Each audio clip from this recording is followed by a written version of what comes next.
very boring.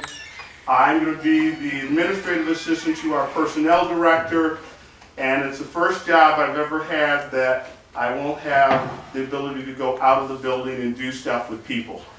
The only people I will see are probably the staff coming to complain because there's something else going on in the agency. But other than that, that's what I'm here for. So. And Doug, if we do want to get a hold of you, how do we get a hold of you? Give me a call, phone number. I will send out more emails later on this, but for right now, call me at 217-558-4221. That's currently my number. The other number that you should be able to, if that one is disconnected, and I don't know how long it's going to take to do that, or if I'm going to get to keep it, 217-782-7500. That's our main line in. They do know me at that number, so give me a call there. Thank you.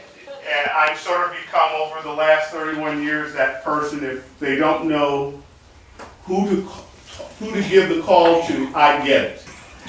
I've got several staff now that have said, while I'm moving away from them and moving across the street, they're going to try to put a direct line in so that when she gets the call, she just transfers them to me so that I can answer her questions. Somehow her number got on the internet, and so everybody calls her with weird questions from, how do we get rid of skunks? Yes, and so I get those to housing projects or all this other stuff, and since they consider me Mr. Answer Man, I get them. So, but please let me know what you need. I'll try to help you. Continue on with the good efforts you've done.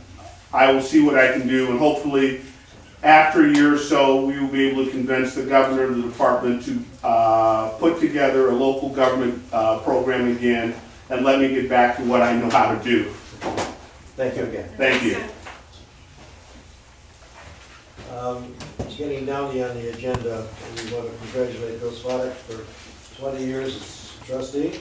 And we have a cake and 20 years, this is 20th year, starting 20th year right now, right? Thank you, and it's 25 in the village. 20 years. We have a nice cake, I put it there, now we can cut it. I took the picture. I took a picture. Russ, would you put this on the table there? Yeah. And if anyone wants a piece of cake, please feel free to take it. And we thank you for your service. Thank you. Very much. Ewald Hamilton. Pat. Um, Take the cover off it too. It's been a couple of meetings since I've been here. On the, I guess we'll start with the brief and easy. The road project, Hiawatha Road, Swing Trails, all the paving should be done by the end of this week. We'll still have a little bit of ditch work and cleanup work, but the bulk of the work will be complete this week because it's good weather this week to wrap that up. On the agenda, I wanted to touch briefly on, I brought up for the board some weeks ago that we met, Trustee Chamberlain, Mayor Kaplan, and I had met with Lake County to discuss how the village might best move forward on a bike path for what we call the missing link between what the county has completed over at Saunders and Deerfield and what the county is proposing between the Des Plaines River Trail and Thorn Meadows. So there's a big gap in between there that is on the village's long-range bike plan, and we're trying to figure out what's the best way to move that forward and position that project to get outside funding. I think we recognize that it's unlikely that the village will fund a project of that size on their own. So we had met with the county, and the county suggested that we perform what's called a phase 1 engineering study, which essentially is all the preliminary work to determine the design elements, to determine right-of-way requirements, drainage improvements. Basically, it's design up to and stopping just short of actual construction documents that would be suitable for bidding. It scopes the entire project and allows you to put together a good cost estimate. And in general, a phase 1 study is a necessary first step to positioning the project for any sort of federal funding, whether that be through the surface transportation programs or the enhancements, all the various federal sources that are out there.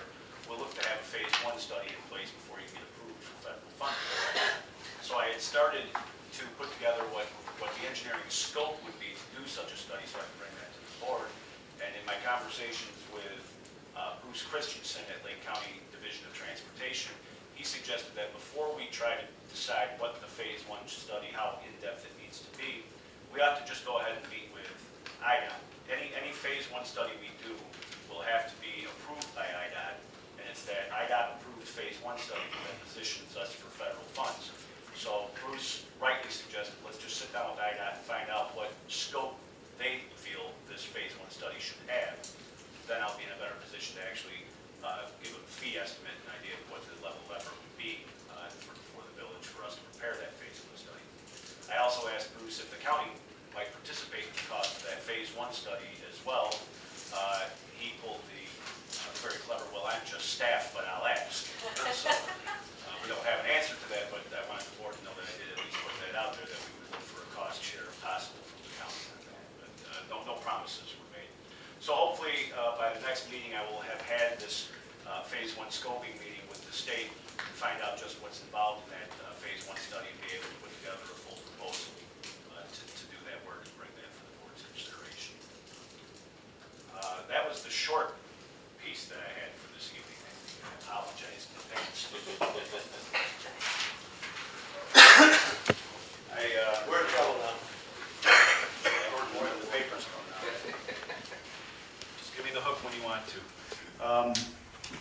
Mayor Kaplan and I met on the 25th. It was briefly mentioned in the report that I had given to the board at the meeting that I missed, that the Army Corps of Engineers is proposing modifications to the what we call the Bannockburn Reservoir, or Reservoir 27, the enormous hole in the ground on the other side of the Tri-State Expressway near Duffy Lane. And in a nutshell, very briefly, the reservoir was constructed in the early 1990s.